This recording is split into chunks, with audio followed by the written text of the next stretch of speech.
foi interditado para a retirada de uma carreta. Ela tombou no lançamento da última terça-feira nesse período, mas por ser um veículo pesado, só foi retirado do local hoje. Para isso, foi preciso interditar a pista sentido São Paulo por quase 2 horas.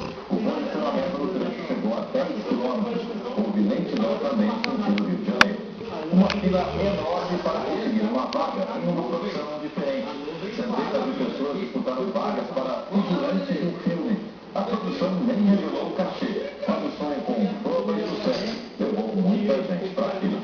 Outras notícias da região no nosso jornal eletrônico News. Boa noite.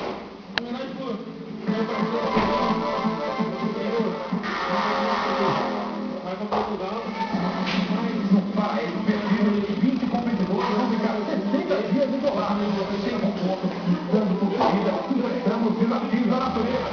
As provas radicais. A partir do dia 30, você vai descobrir a aventura de viver no limite.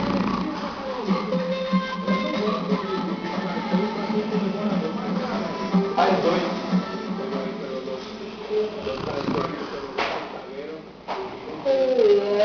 Eu não posso aceitar isso.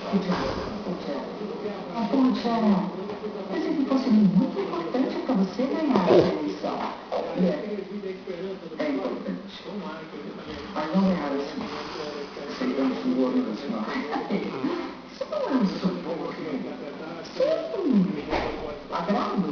Podia fazer um serviço aos dados, se dissesse assim a senhora. O que aconteceu? Os dados não podem estar no governo, porque não são honestos. Porque podem se vender a qualquer